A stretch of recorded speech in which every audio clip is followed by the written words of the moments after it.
Salut les amis, Jean-Pierre de teamtennis.fr. Allez, dans cette vidéo, je vous présente mon test de cette raquette, la Yonex V-Core Pro 100 version 2021. Allez, c'est parti!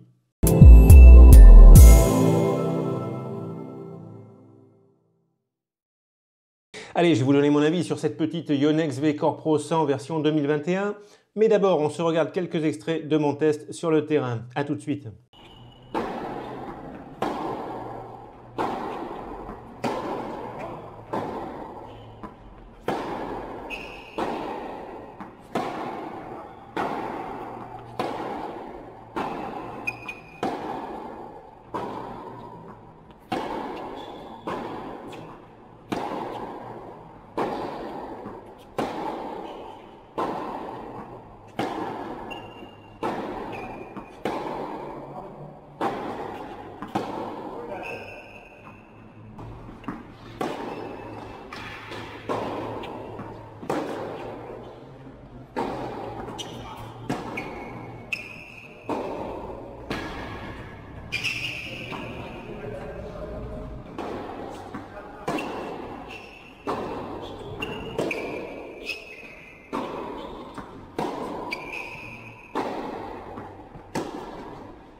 Allez, on se retrouve donc pour parler de cette Yonex V-Core Pro 100 que m'a envoyé Tennis Warehouse Europe pour test.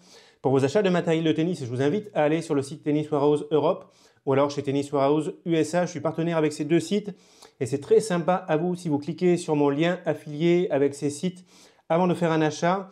Ça ne vous coûte rien de plus, ça indique que vous venez de ma part et ça m'aide à continuer les vidéos que je fais sur YouTube. pouvez trouver mes liens affiliés en cliquant sur le i ici. Sinon, mes liens sont aussi dans la description sous la vidéo et vous pouvez aussi saisir l'une des adresses qui s'affichent directement sur la vidéo. Merci à tous. Je vous fais une petite présentation rapide des différentes gammes de raquettes qu'on trouve chez Yonex, histoire de s'y retrouver un petit peu. Yonex E-Zone, les raquettes Yonex les plus puissantes. Yonex V-Core, puissance intermédiaire, raquette orientée lift.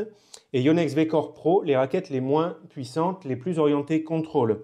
D'accord? À condition de comparer des raquettes qui sont à peu près du même poids et avec la même taille de tamis, parce que si je commence à comparer une Yonex E-Zone 98, donc tamis 632 cm², avec par exemple une Yonex V-Core 100, tamis 645 cm², finalement c'est la Yonex V-Core 100 qui va être plus facile à jouer et qui va donner plus de puissance. Donc ce que j'ai dit au début sur les gammes, ça reste vrai si on compare des raquettes à peu près du même poids avec la même taille de tamis. Et donc cette Yonex V-Core Pro 100 est dans la gamme V-Core Pro, les raquettes les moins puissantes.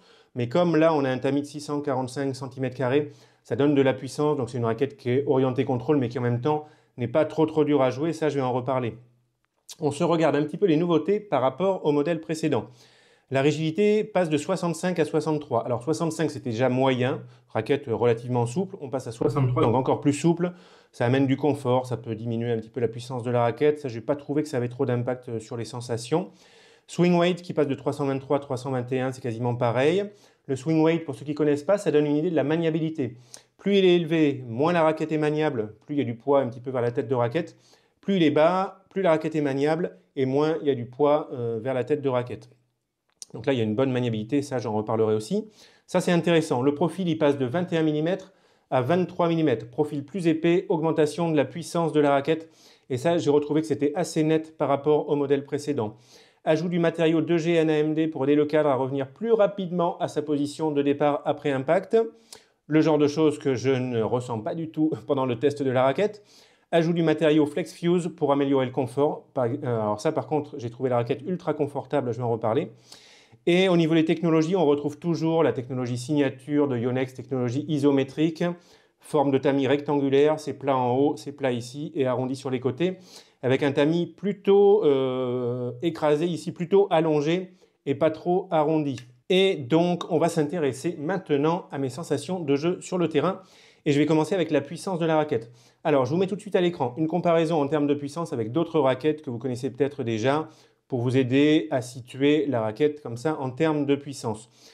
Donc je l'ai dit, Yonex V-Core Pro 100, c'est une raquette qui est orientée contrôle. Donc puissance légèrement réduite, ça c'est important, il faut le prendre en compte. Les balles ne vont pas partir dans tous les sens facilement avec ce genre de raquette. Par contre, dans cette catégorie de raquettes, un petit peu orientée contrôle, elle ne fait pas partie des raquettes les plus dures à jouer et elle reste accessible pour beaucoup de joueurs. Ok, puissance un peu réduite, mais ce n'est pas la folie, ça reste quand même accessible. Ce n'est pas une planche, ce n'est pas hyper dur à jouer. Et c'est important, j'ai trouvé cette version pour moi clairement plus puissante que le modèle précédent. Il n'y a pas un monde comme ça entre les deux raquettes, mais quand même je trouve que c'est assez net. Il y a plus de puissance facile pour moi avec cette raquette. Côté coup droit, j'ai eu la bonne dose de puissance, vraiment c'était bien, un bon compromis puissance-contrôle. Pour moi, j'ai trouvé quand même les sensations assez proches de cette raquette là que j'ai testée il n'y a pas longtemps, Prince Tour 100P version 2022. Peut-être un tout petit peu plus de puissance avec la Yonex, mais quand même c'est relativement proche, si ça peut vous donner une idée. Donc vraiment bon compromis, puissance, contrôle, il y a du contrôle, mais en même temps il y a de la puissance, c'est pas trop dur à jouer. Côté revers chopé, alors j'ai eu un petit temps d'adaptation, on va pas dire que j'avais trop de puissance en revers chopé, mais ce qui se passe c'est qu'au début, mes balles sont parties un petit peu trop vers le haut en chop, je ne sais pas pourquoi. Donc quand on fait un chop qui part un petit peu trop vers le haut, ben, il y a toutes les chances de faire une faute en longueur. Donc je me suis assez rapidement adapté pour refaire des chops un petit peu plus tendus, qui ne passent pas trop haut par rapport au filet. Je me suis réglé là-dessus, mais bon, je le signale au passage. Il a fallu que je m'adapte un petit peu côté revers chopé.